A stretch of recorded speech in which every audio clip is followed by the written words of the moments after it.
अच्छा, अगला सवाल जो है वो हमारी यूथ के बारे में, कि हमारी जो यंग जनरेशन है वो बहुत ज़्यादा इस तरह के सवालात कर रही है खुदा की एग्जिस्टेंस के बारे में और कदर के मामले के बारे में और जज़ा और सज़ा के मामले के बारे में। और ये हम देख रहे हैं कि ये एक तूफ़ान है जो कि हमारी यूथ के अंदर बरपा है। पहले तो हम इक्का दुक्का कोई इस तरह का केस देखते थे, लेकिन अब पूरी की पूरी ऑर्गेनाइजेशन बन चुकी हैं, एसोसिएशन बन चुकी हैं। पाकिस्तान एथियस्ट एसोसिएशन मेरे ख्याल में उसकी 1 मिलियन के करीब कुछ फॉलोअर्स हैं। तो इस दरवाज़ा क्यों खुला इन सवालों का, और ऐसी हमसे क्या गलती हुई है कि हमारी जनरेशन ये सवाल कर रही है? उनका सवाल करना गलत भी नहीं है, हम उन सवालों के जवाब कैसे दें, और ऐसा हमने क्या गलत किया कि जिसकी वजह से उनके अंदर ये सोच पैदा हो रही है? इसके बारे में आप तफसीलन ज़रा बताएं। इसका बहुत आसान सा जवाब है कि ये सारे सवाल जो बच्चे पूछ रहे हैं आजकल वो फितरी सवाल हैं। पहले भी बच्चे यही सवाल पूछते थे, मगर पहले माँ बाप को उनके जवाब आते थे। अगर इल्म का कोई राह नहीं, पैसों की दौड़ में लग गए सारे, तो माँ बाप जो है ना वो रब्बी ज़िदनी इल्मा की बजाय रब्बी ज़िदनी रिज़्क़ा बोलते रहते हैं हर वक्त। तो बच्चे जब इल्म के सवाल करते हैं तो उनको आता नहीं, तो बच्चे फिर यूट्यूब पे देखते हैं कि हाँ ये वाला जवाब उधर से मिल रहा है। ये माँ बाप का काम होता है फ़लसफ़ा क्लियर करके बताना कि क्यों के आंसर क्या हैं। नाअहलों के बच्चे हैं वो जो लोग इस तरफ जा रहे हैं, ला वो नाअहल हैं या लापरवाह हैं, पता ही नहीं उनको कि बच्चे को फ़लसफ़े के ऊपर ट्रेन कैसे करना है। मैं आपको आसान करके बताऊं, अगर एक पूरे इलाके में कोई सुपरविज़न ना हो, अगर एक बच्चा छोड़ दिया जाए खुला, तो सवाल उसके ज़हन में वही आते हैं जो आजकल के पाकिस्तानी एथिस्टिक माइंडसेट के बच्चे करें। जेन्युइन सवाल हैं, वो बिल्कुल ठीक सवाल हैं। जवाब ना मिलने के ऊपर या फिर इंतहाई नाअहल आदमी जो इस वक्त मौलवी साहब हमारा है, वो इस तरीके से वो जवाब, पहले तो वो जवाब डंडे पे लिख के देता है, दूसरा वो जवाब गलत लिखा होता है डंडे पे, वो सेंसिबल जवाब ही नहीं दे रहा। एक तो हमारे उलमा कराम जो है ना वो कंटेम्प्रेरी स्कॉलरशिप को काउंटर नहीं करे सही तरीके से मेन स्ट्रीम में आके, और जो उन्होंने छोड़े हुए हैं मस्जिदों में खतीब किसी भी फ़िरके में, वो अपनी एंटिटी का सबसे नाअहल बंदा है। तो जुमे खुतबे में जब अजीब व गरीब किस्म की बातें सुनते हैं। मैं अभी एक ट्रिप पे गया हुआ था दूर एक गाँव में, तो जुम्मे की नमाज़ हुई, कश्मीर गया हुआ था एक्चुअली मैं, तो मैं आपको लिटरली बताता हूँ। तो शारदा में हम जुम्मा पढ़ने के लिए रुके, तो वहाँ पे मौलवी साहब ने, खुतबा पूरा नहीं सुनाऊँगा आपको, मौलवी साहब ने खुतबे में ये प्रूव कर दिया कि हव्वा अलैहिस्सलाम ने चूँकि 4 गंदम के दाने थे, 3 हव्वा खुद खा गई, तो विरसे में इसलिए औरत को एक हिस्सा मिलता है क्योंकि वो अपना हिस्सा जन्नत में ले चुकी है। ये हालात हों अगर पाकिस्तान में मस्जिद के खतीबों के, तो उनके बच्चों ने जब यूट्यूब देखनी है तो वहाँ पे देखना है कि फाइनमैन और Brian Greene and Neil deGrasse इस तरह के सवाल करें, और हमारे जो आलिम साहब हैं वो इस वक्त बता दें कि जाके औरतों को डंडे मारो क्योंकि इन्होंने ऊपर हिस्सा खा लिया हमारा, 2 और 2 दाने बांटे नहीं, 3 हिस्से खुद खा गई, तो इसलिए इनको दुनिया में सजाएं दो, तो ज़ाहिर डिसोनेंस क्रिएट हो जाएगी। नाअहलों के यहाँ इस तरह के मसाइल अमूमी हैं। ये सवाल इतने फितरी हैं कि अबू हनीफ़ा भी इनके जवाब दे रहे थे, शाफ़ई इनके जवाब दे रहे थे। मामून रशीद के दौर में जाफ़र सादिक ने जो मनाजरे किए हैं दहरियों के, मामून रशीद के दौर में कहाँ से आ गए जाफ़र सादिक, मामून रशीद के दौर के जो उलमा हैं वो भी दहरियों के मनाजरे होते रहे, मगर पिछले कोई 800 साल की हिस्ट्री में तो दहरियों के सवाल हमारे पास हैं। पिछले 800 दहरियों ने अल्लाह के नबी अलैहिस्सलाम से भी सवाल किए हैं। So there is so much history. इसका मतलब है हमारे बच्चे नहीं पहली दफ़ा कोई नए सवाल नहीं ले आए, या फिर रिचर्ड डॉकिंस का कोई काम नहीं है इसमें। It is not something new and it is not something which is going to happen for the last time now.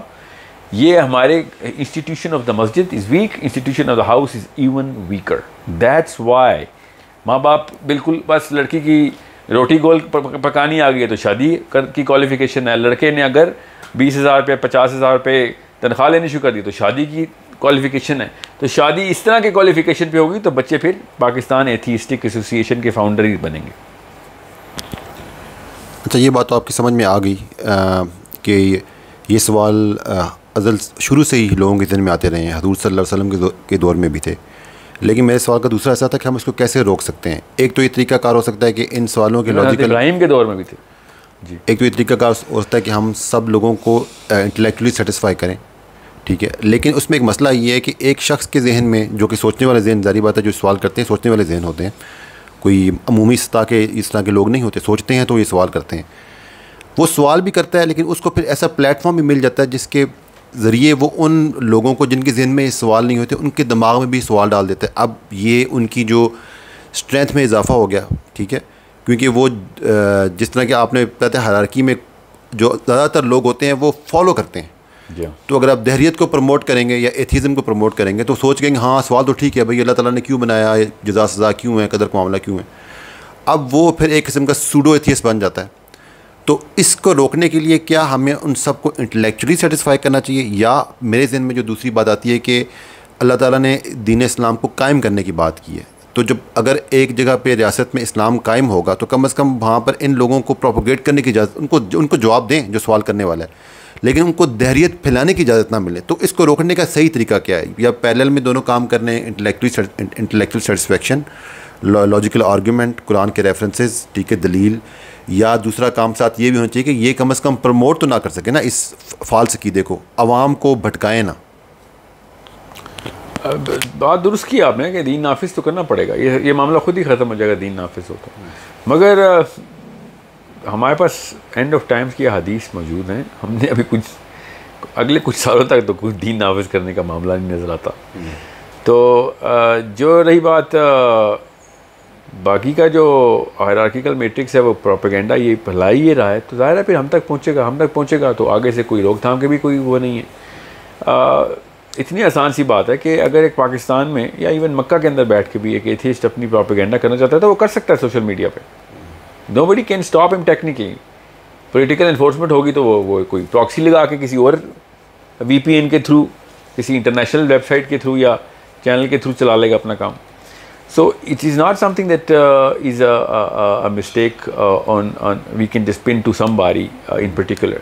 मैं सिर्फ माँ और बाप के ऊपर ही हर मिस्टेक को पिन इसलिए करता हूँ क्योंकि ये रुझान होता है ना, रुझान ये मोमेंटम से हवा पकड़ता है। वो मोमेंटम घर में तोड़ना पड़ता है। कैसे? हंगर ऑफ इंटेलेक्चुअलिज्म बचपन से सेटिस्फाई की जा रही हो, वो वाली कॉन्सेप्ट्स खोल खोल के बयान किए जा रहे हो जो कि बाहर ईवल अपने तौर पे खोल खोल के बयान कर रहा है। मैंने कई दफ़ा कहा है कि अगर एक बंदे को और एक ख़ातून को 30 साल बाद के दुनिया के पॉलिटिकल और थियोलॉजिकल इश्यूज़ का नहीं पता तो अभी शादी की उम्र नहीं हुई आपकी, आप बच्चे नहीं पैदा करेंगे। सॉरी, अब हमारे दौर में जितना भी एथिस्टिक मामला है, जो भी आग पकड़ी है, ये 60-50s की जनरेशन को इस बात में पता होना चाहिए था कि आगे जाके किस लेवल पे मामला ख़राब हो सकता है। ना वी नो, गैब के नहीं जानते हैं फ्यूचर का, मगर पैटर्न एनालिसिस तो हमारा काम है। हम बच्चों की परवरिश करते हैं किस बेस के ऊपर हैं? अपने दौर के लिए करते हैं। मेरे बेटे ने मेरे दौर का वक्त तो नहीं देखना, उसने अपने दौर का वक्त देखना है। मेरा काम हर वक्त अगले दौर के ऊपर निगाह रखना है, उसकी प्रिपरेशन अभी से करके दूँ। अभी एथिज्म का दौर है, आगे देखते हैं क्या आएगा। अभी देखते हैं, open the workshops inside your house and try and draw a lot of patterns कि मैंने अपने बच्चों की तरबियत में क्या कैसी चीज़ डालनी है जो उसको आखिरत में नुकसान देंगी, जो कि दुनिया में फैली हुई। If we are not prepared to do that, sorry, we are not licensed, we shouldn't be licensed to get married. हम अपनी तो आकबत तबाह कर ही रहे हैं, बच्चों को तो हमने पूरी तरीके से दोज़ख में धकेल लिया हुआ। So it's the duty of your father and your mother. दूसरा जो पैरेलल इंस्टीट्यूशन है वो दीन का आपने कहा, तो वो मस्जिद का निज़ाम है। जुम्मा तो पढ़ने जाता ही है मस्जिद में, अगर वो 5 नमाज़ें नहीं भी पढ़ता मस्जिद में, और बाकी की 5 नमाज़ों का कोई फ़ायदा नहीं है इन टर्म्स ऑफ